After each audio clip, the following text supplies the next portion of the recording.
7ஆம் தேதி 3ஆம் மாதம் 25 மணி வந்துட்டு 4:45.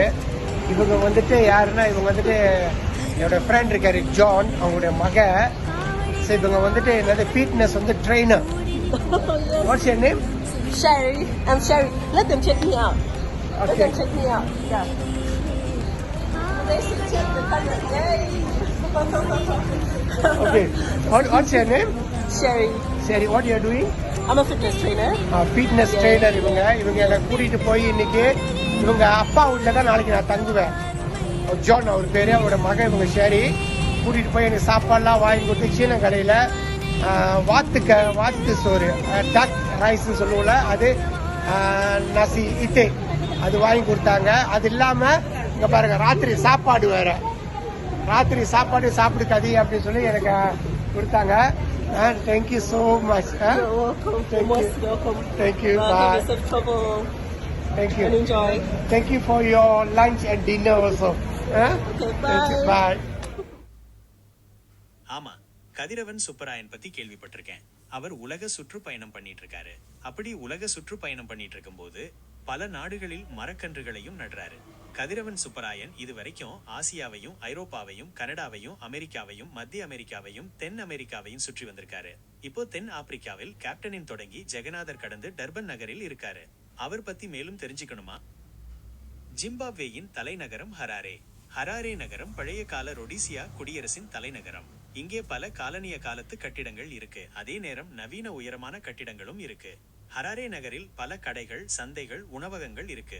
இங்கே ஆப்பிரிக்கா, ஐரோப்பா, ஆசியா என பலவிதமான உணவு வகைகளை சாப்பிடலாம். நகரில் நிறைய பூங்காக்கள், தோட்டங்களும் இருக்கு.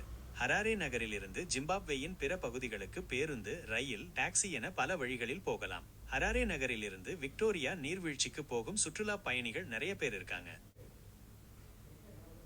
இந்தியாக்கும் ஜிம்பாப்வேக்கும் பலவிதமான பாரம்பரிய உறவுகள் இருக்கு. வர்த்தகம், கலாச்சாரம், கல்வின்னு எல்லா துறைகளிலும் நல்ல தொடர்பு இருக்கு. இரண்டு நாடுகளும் பிரிட்டிஷ் ஆட்சியில் இருந்திருக்கிறதுங்கிறது தான் இப்படி நெருங்கிய உறவுக்கு ஒரு காரணம். ஜிம்பாப்வேயில் இந்தியர்கள் நிறைய பேர் வசிக்கிறாங்க. முக்கியமாக வணிகம், தொழில், கல்வின்னு எல்லா துறைகளிலும் இந்தியர்கள் முக்கிய பங்கு வகிக்கிறாங்க. ஜிம்பாப்வேயின் பொருளாதார வளர்ச்சியிலேயே இந்தியர்களோட பங்கு ரொம்ப அதிகம். இந்தியர்கள் ஜிம்பாப்வேக்கு எப்படி வந்தாங்க, அங்கே எப்படி வாழ்க்கை இருக்குன்னு தெரிஞ்சுக்கணுமா?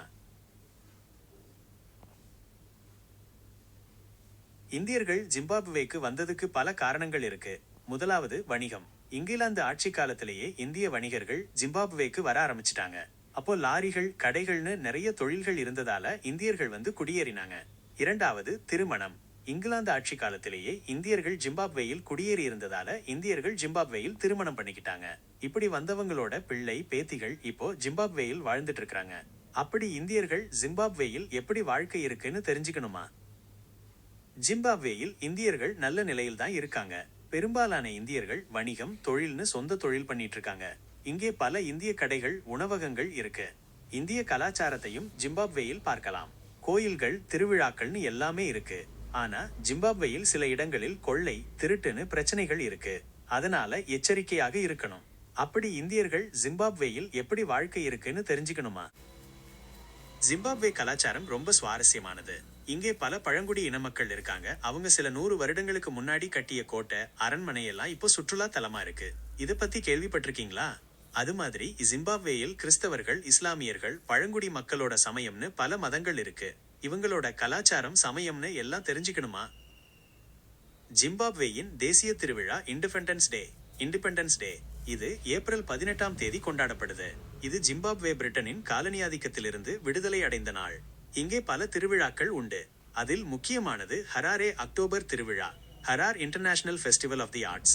இது நாடகங்கள், இசை, நடனம்னு கலை நிகழ்ச்சிகள் நிறைந்த திருவிழா. ஜிம்பாப்வேயில் கிறிஸ்தவர்கள் தான் அதிகம் இருக்காங்க.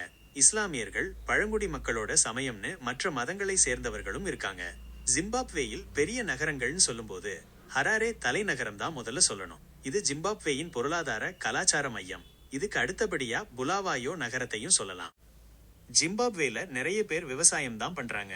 ஆனா இங்கே விவசாயம் முழுக்க முழுக்க மழையை நம்பி இருக்கு. சில சமயம் மழை இல்லாம போயிடுச்சுன்னா பயிர்கள் எல்லாம் பாழாயிடும். அதனால விவசாயம் பண்றது கொஞ்சம் ரொம்ப கஷ்டம். அது மாதிரி ஜிம்பாப்வேயில் தொழில் நிறுவனங்களும் இருக்கு.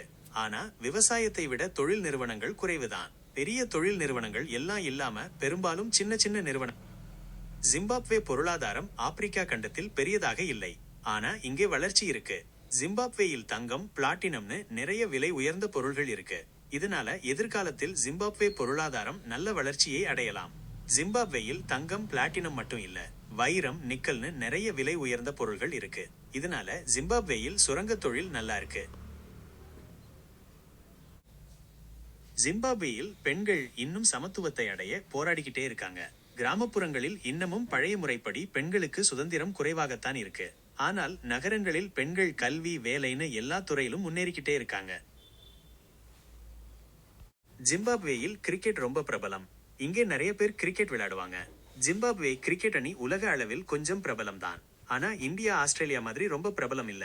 ஜிம்பாப்வேயிலிருந்து உலக அளவில் பிரபலமான விளையாட்டு வீரர்கள் ரொம்ப குறைவுதான். கிரிக்கெட், ஹாக்கி, ரக்பின்னு எல்லா விளையாட்டுகளிலும் ஜிம்பாப்வே வீரர்கள் போட்டியிடுவாங்க. ஆனா உலக அளவில் பிரபலமானவங்க ரொம்ப குறைவு. ஜிம்பாப்வேயில் 4 சர்வதேச விமான நிலையங்கள் இருக்கு. இந்த மாதிரியான புதிய விஷயங்களையும் புதிய நாடுகளை பற்றிய தகவல்களையும் தொடர்ந்து பார்க்க தமிழ் லக்கி குரு சேனலை சப்ஸ்கிரைப் செய்து கொள்ளுங்கள். நன்றிகள். தமிழ் தமிழ் தமிழ் தமிழ் லக்கி குரு, தமிழ் தமிழ் தமிழ் தமிழ் லக்கி குரு.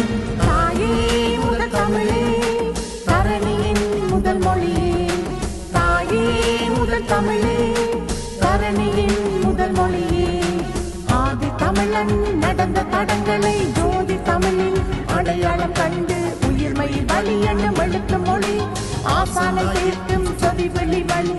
உங்கள் உலகிற்கு ஒரு தந்த தமிழ், எங்கள் தாய்க்கு கரு தந்த தமிழ், தங்கள் வாழ்வுக்கு திரு தந்த தமிழ். உலகில் உள்ள அத்தனை பேரை மகிழ்விக்க வரும் தமிழ்.